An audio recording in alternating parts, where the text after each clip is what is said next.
Assalamualaikum warahmatullahi wabarakatuh. Bagaimana kabar sahabat salihah hari ini? Semoga dalam keadaan sehat walafiat, dalam keadaan semangat, sudah mandi, sudah sholat duha, dan semangat untuk menyimak video dari Bu Dian. Hari ini kita pembelajaran tema 1, organ gerak hewan dan manusia. Kita masuk ke subtema 2, pembelajaran ke-6.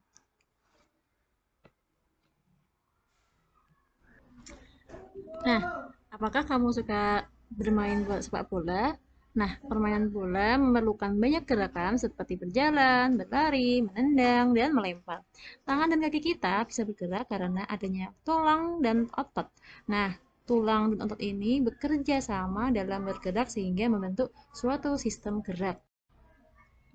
Berikut ada gambar kerangka tubuh manusia.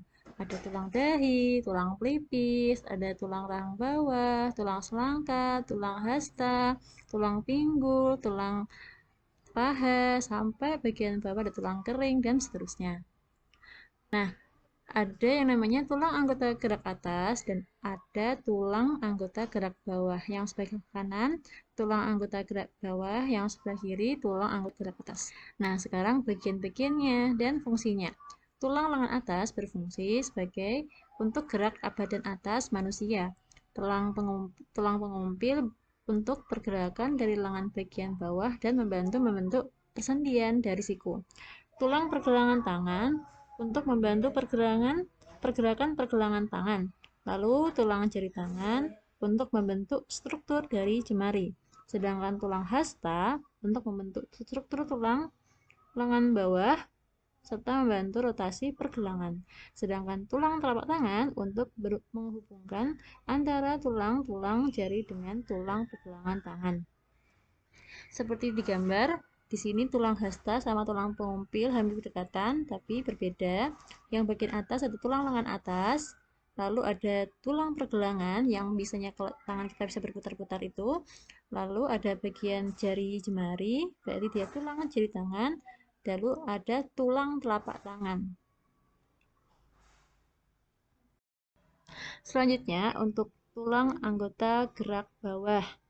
Ada tulang betis berfungsi untuk melindungi bagian kaki, melekatkan bagian lutut, dan menopang berat tubuh dan memberi kekuatan otot untuk bergerak.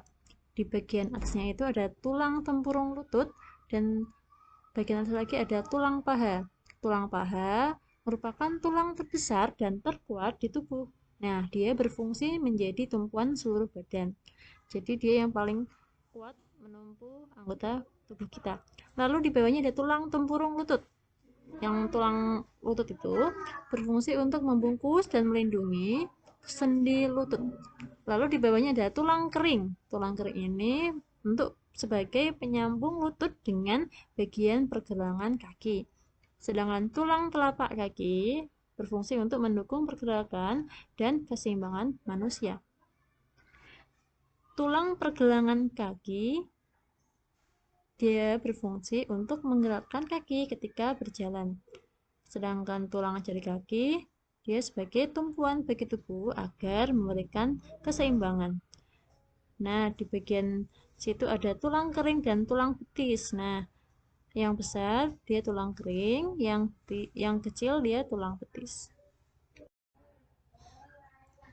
Nah, selanjutnya, apakah kamu pernah melihat suatu cover buku? Nah, cover atau sampul buku adalah tulisan dan gambar yang terdapat pada halaman terdepan pada sebuah buku. Jika kita punya buku, nah bagian depan itu merupakan cover atau sampul buku. Cover merupakan gambaran dari keseluruhan dari buku. Ketika kita melihat cover buku, kita bisa membayangkan bagaimana isi dari suatu buku tersebut. Sekarang, unsur-unsur cover buku. Yang pertama, jenis huruf pada judul menarik. Yang kedua, kalimat menjelas, judul singkat dan mudah dipahami. Lalu ada nama penulis, ada identitas penerbit, ada gambar yang menarik, ada sinopsis pada cover belakang, dan ada identitas buku pada punggung buku. Punggung buku di sebelah mana ya?